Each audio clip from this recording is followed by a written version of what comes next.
Les jeunes sont les architectes du monde de demain, dit-on. Ici, à Congo Techno Village, la relève de la recherche scientifique en République du Congo est assurée par les enfants dont l'âge varie entre 8 et 12 ans, tous à la manœuvre. Laborantin pour certains, potier pour d'autres, physiciens et chimistes en herbe pour les uns et les autres. Ces jeunes sont à la fois engagés et enthousiasmés d'être encadrés par des enseignants-chercheurs.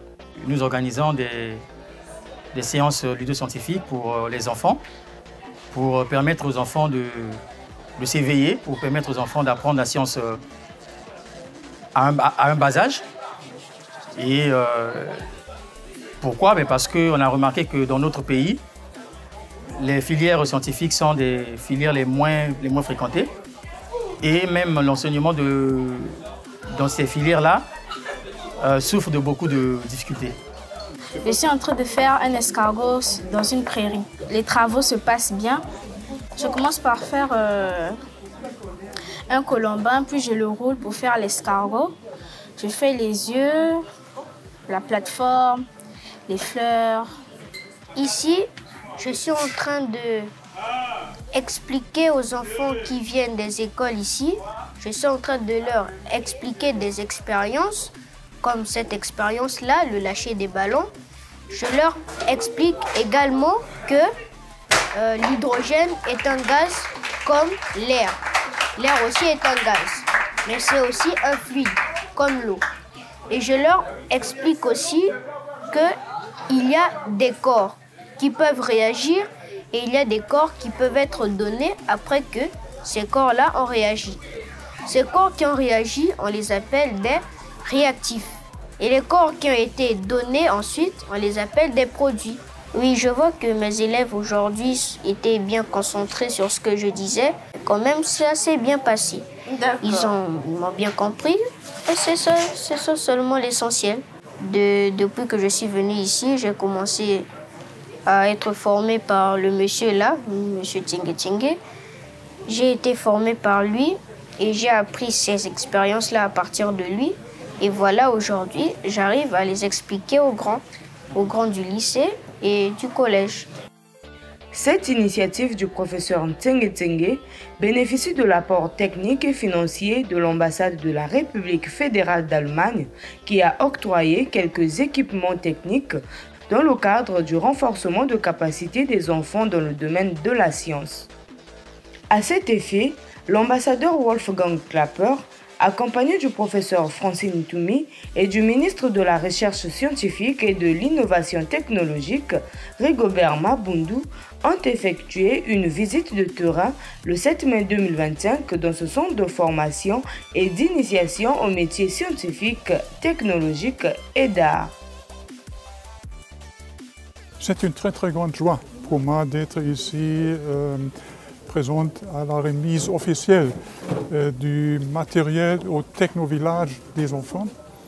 C'est important de stimuler et de promouvoir l'entrée des jeunes élèves parce que on a le sentiment qu'au niveau des écoles et de l'université, les sciences scientifiques sont toujours un peu sous-représentées.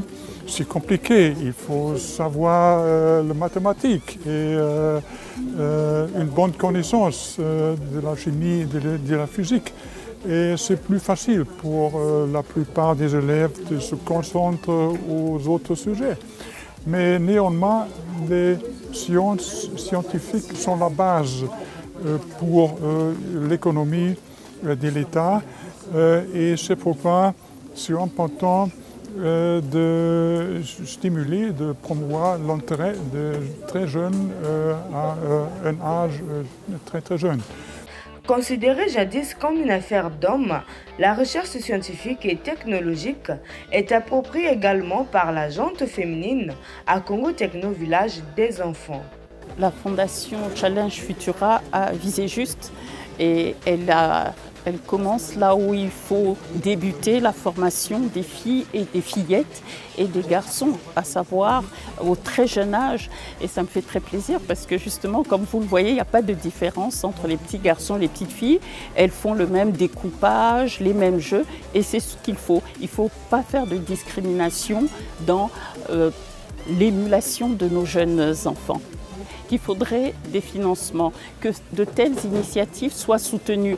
Et vous vous rendrez compte que cela ne coûte pas énormément d'argent, mais il faut beaucoup d'imagination pour animer, pour élever l'esprit créatif de nos enfants. Donc je dirais ensuite aux parents de pousser leurs enfants dans des jeux ludiques mais créatifs et dans des cadres pareils, d'encourager les parents à envoyer leurs enfants participer à ce type d'animation.